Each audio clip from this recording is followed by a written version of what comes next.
Nous retournons au stand pour joindre cette fois-ci Maître Gabriel Kamano, porte-parole du Conseil de l'Ordre. Il est en notre compagnie. Bonjour Maître Gabriel Faya Kamano.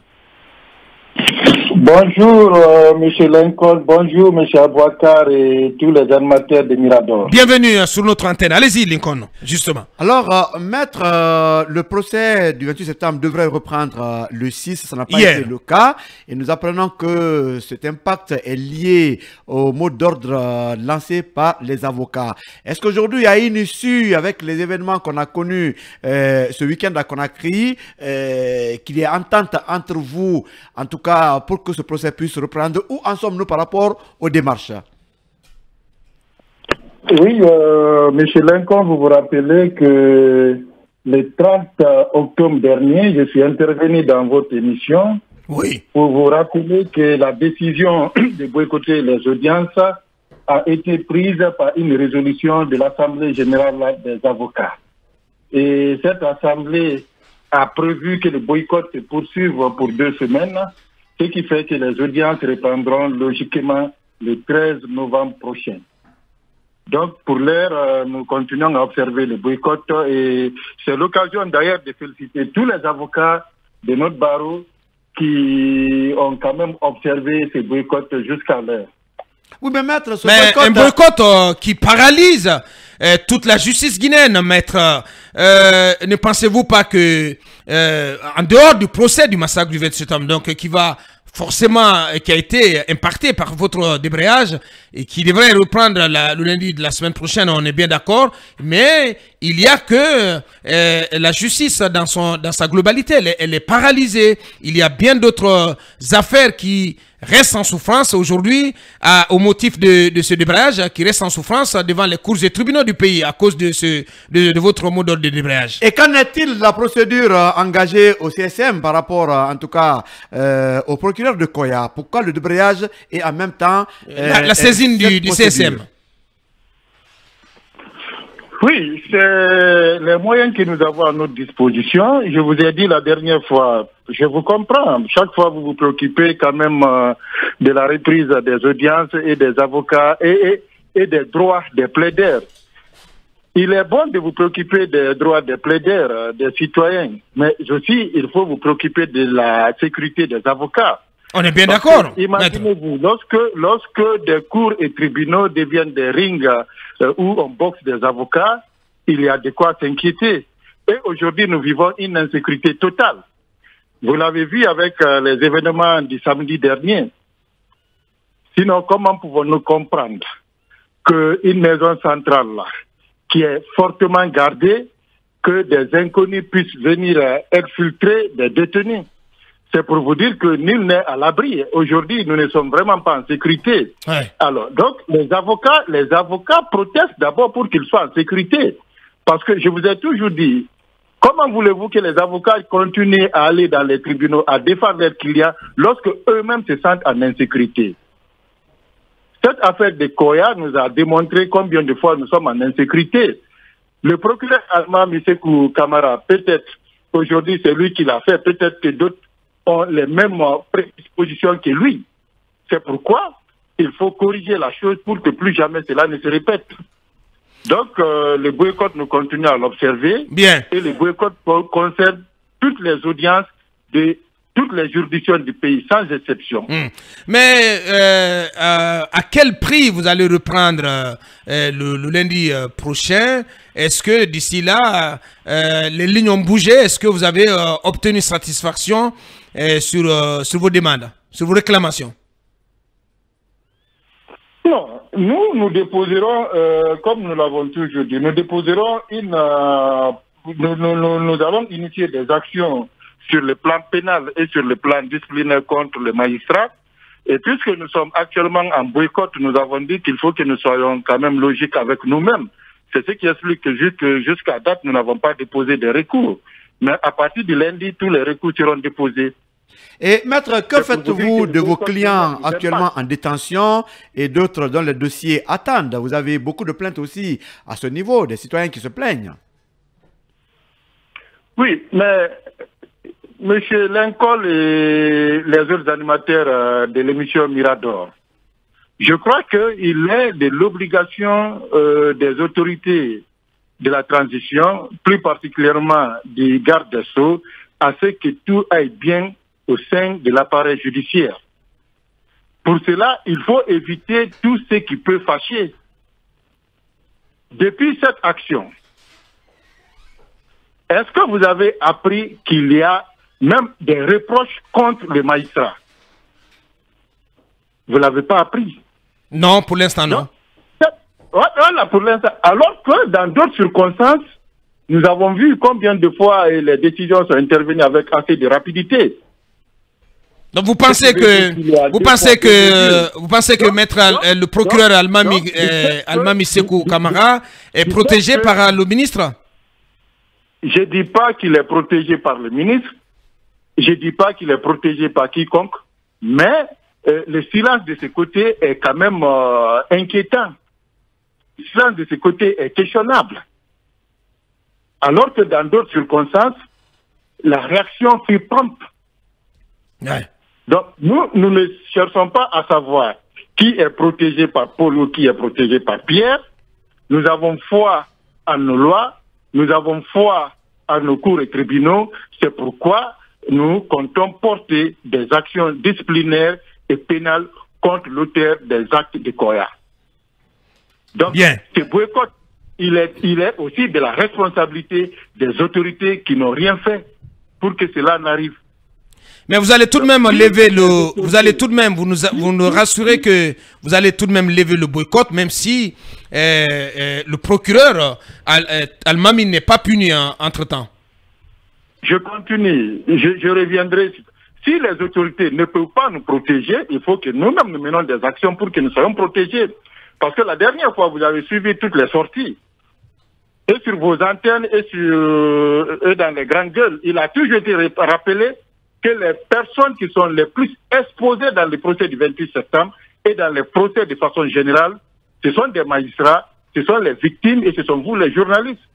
Donc on nommait sciemment les avocats, comme si les avocats, eux, ils ne méritent pas de protection, comme si eux, ils ne sont pas exposés au risque. Et vous avez suivi le déroulé des événements du samedi.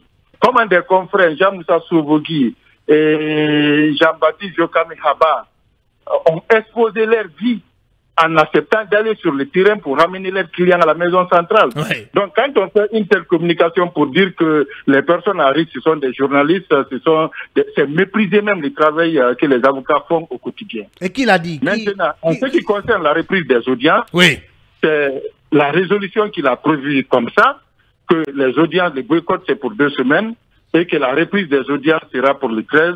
Le 13, nous reprendrons effectivement les audiences. Sans avoir... Cette reprise sera automatique, même si derrière, il n'y a aucune suite. Non, je vous ai dit que l'Assemblée est l'organe suprême du barreau. Si l'Assemblée a pris une résolution pour dire que le boycott est de 2 semaines, et que la reprise est prévue pour les 13, logiquement, nous sommes obligés de reprendre les audiences les 13. Nous ne subordonnons pas la reprise à une sanction quelconque du magistrat. Est-ce que vous confirmez? Nous détachons notre résolution et des actions à mener contre les magistrats. Est-ce que vous confirmez que le barreau a saisi le CSM d'une plainte sur le plan disciplinaire contre le procureur de Koya? Je vous ai dit que le boycott nous impacte nous-mêmes. Parce que jusqu'à date, nous n'avons pas déposé ces recours. Nous avons dit qu'il faut suspendre toutes les activités jusqu'à la reprise des audiences. Et à la reprise des audiences, à partir du lundi, toutes ces actions seront déposées et au pénal et au disciplinaire. Donc pour l'instant, le CSM n'est pas saisi. Pour le moment, toutes les plaintes sont prêtes. Bien, et elles seront déposées à partir du lundi. La plainte au pénal est prête, la plainte au disciplinaire est prête. Toutes les 2 plaintes sont prêtes. Bien. Elles seront déposées le lundi à la première heure. Très bien. Alors maître, c'est vous qui défendez, en tout cas, on va dire, les intérêts des avocats. Vous aviez fait tantôt allusion aux efforts et même aux sacrifices que certains avocats au procès des événements du 28 septembre ont consenti pour ramener leurs clients à la maison centrale. Alors, ces événements aujourd'hui, quelle lecture vous en faites parce qu'il y a quand même une bonne cinquantaine, je ne sais pas trop, en tout cas plusieurs dizaines d'avocats au procès des événements du 28 septembre. Qu'est-ce que vous demandez à l'État par rapport à leur sécurité? Bon, vous constatez d'abord que l'attaque des maisons d'arrêt devient très récurrente. Tout récemment, c'était à Koya, à Conakry, et la maison centrale de Conakry, c'est même une énième fois. Cela inquiète sérieusement les barreaux. Et les avocats eux-mêmes, dans un procès comme celui du 28 septembre, les avocats, ils sont sous pression, comme tous les acteurs du procès. Ils sont quand même, leur sécurité est en jeu, comme tous les autres acteurs du procès. C'est pourquoi nous invitons les autorités de la transition, les gardes des Sceaux en tête, de sécuriser les avocats au maximum, mais aussi de sécuriser au maximum les maisons d'arrêt. Parce que ce n'est pas quand même la première fois que des attaques. La dernière fois à Koya, non seulement la maison d'arrêt de Koya a été attaquée, mais aussi le tribunal même a été attaqué et des dossiers ont disparu. Ça, ce n'est ni à l'avantage des avocats, ni à l'avantage des justiciables. Et dans le procès du 28 septembre, les avocats sont très exposés. Très exposés. Ouais. Alors, il faudrait quand même, au même titre que les autres acteurs, qu'on apporte de la sécurité aux avocats. Ça, nous l'avons dit dès le début du procès. Nous n'avons pas été écoutés. Même les traitements qu'on accorde aux autres acteurs du procès du 28 septembre, il a fallu qu'on bataille dur pour qu'on accorde un traitement médiocre aux avocats. Traitement financier, vous voulez dire? Les gardes des Sceaux dire que nous nous sommes battus pour apporter de l'aide aux avocats. Oui. Après combien de mois et après combien de protestations pour que cela arrive. Ouais. Et ce qui arrive, il faut le dire, est médiocre par rapport aux efforts que les avocats sont en train de consentir. Ils abandonnent leur cabinet durant des jours et des heures pour se consacrer au procès du 28 septembre. Et depuis qu'on les a payés une seule fois, je dis une seule fois, ce qui leur a été promis jusqu'à présent, ce n'est pas payé. La seconde tranche n'est pas payée, alors que le paiement est mensuel. Vous parlez de cette fameuse aide juridictionnelle? Bon, pas juridictionnelle en tant que telle, mais des primes de participation au procès. Est-ce que vous avez bénéficié d'un rappel au compte des mois? Non, il n'y a pas eu de rappel.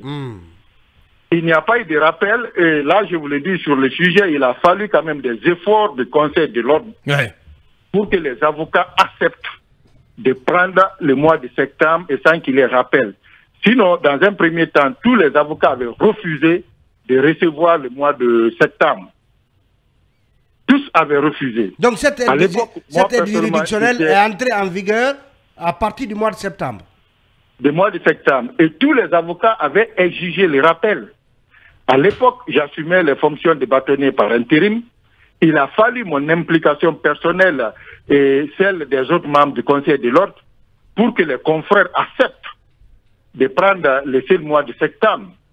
Et le mois d'octobre est fini, nous sommes aujourd'hui le 7, jusque-là nous ne voyons pas les signaux de paiement pour le mois d'octobre. Mais puisque vous êtes en débrayage peut-être. C'est peut-être la petite sanction qui vous a imposée, qui vous a infligée. À la reprise. Le paiement n'a rien à voir. C'est à partir, ouais, ça sera à la reprise, voilà. C'est pourquoi je profite de vos antennes pour dire que ce n'est pas exclu qu'après le débrayage que les confrères refusent de reprendre les audiences au 28 septembre à cause de ce paiement. Parce qu'on ne peut pas comprendre. Non, maître. Après les vous n'allez pas quand même, vous n'allez pas tout de même tout le temps bloquer l'appareil judiciaire, maître. Je vous dis que ça ne concernera pas toutes les audiences, mais ce n'est pas exclu. Je dis bien, ce n'est pas exclu Le paiement peut intervenir aujourd'hui, le paiement peut intervenir demain, après-demain. Mais maître, après les événements de la maison centrale, on a l'impression que vous avez la main plus proche de la poche que le souci de votre sécurité. On aurait pu comprendre. Non, mais il a parlé. Non, il a insisté là-dessus. Non, peut-être qu'il menace de ne pas reprendre si ils n'ont pas il a déjà dit, les garanties de leur sécurité, maître. Comme votre confrère est en train de vous rappeler, je l'ai dit. Oui, il l'a dit, il l'a martelé. Depuis l'entame du procès du 28 septembre, nous sommes en train de marteler cela. Au même titre que les autres acteurs du procès du 28 septembre, les avocats doivent bénéficier d'une sécurité. Tous. Vous avez... Est-ce que vous demandez une garde rapprochée pour chaque avocat? Mais si par exemple, il faut qu'on soit concret sur les mesures de sécurité que vous demandez. Non, mais s'ils ont réussi à le faire pour chaque magistrat et pour chaque greffier, pourquoi ils ne le feraient pas pour les avocats? Donc c'est une alerte donnée au ministre Charles White. C'est une alerte rouge là. Je vous donne l'exemple. Les greffiers ne sont pas aussi exposés que ça. Ils prennent note, ils tiennent le primitif des audiences à toutes les audiences. Mais les greffiers, ils sont protégés. Mais pourquoi pas les avocats qui sont chaque fois exposés? Vous avez vu une fois une vidéo, Maître Paul Yomba, il s'est retrouvé, je ne sais pas si c'est Bambeto où les jeunes l'ont reconnu et tout de suite les jeunes ont commencé à l'entourer et à faire des photos avec lui. Mais la star. À supposer par exemple que quelqu'un qui ne partage pas les mêmes convictions que lui dans ses procès s'approchait de lui et arrivait à lui faire du mal. Est-ce que ça ne serait pas de la responsabilité de l'État? Ouais. Donc, au même titre que les autres acteurs sont protégés, les avocats méritent d'être protégés aussi. Ça, nous l'avons toujours dit et nous continuons à le dire. Protection financière et sécuritaire. Bien. Et physique. Tous les droits que les autres acteurs ont, nous devons bénéficier des mêmes droits. Très bien dit. Parce que nous participons tous à l'œuvre de cette justice. Sans les avocats, ce procès ne peut pas se tenir. Mais en définitive, il y a crainte que le procès ne reprenne pas si en fait, la seconde tranche de l'aide juridictionnelle ne vous est pas versée d'ici là. D'ici le lundi. Ce n'est pas à exclure. J'ai dit ce n'est pas du tout exclu, mais pour le moment, ce n'est pas à l'ordre du jour. Voilà qui est bien dit. Je l'ai dit pour interpeller quand même l'État et le mettre face à ses responsabilités.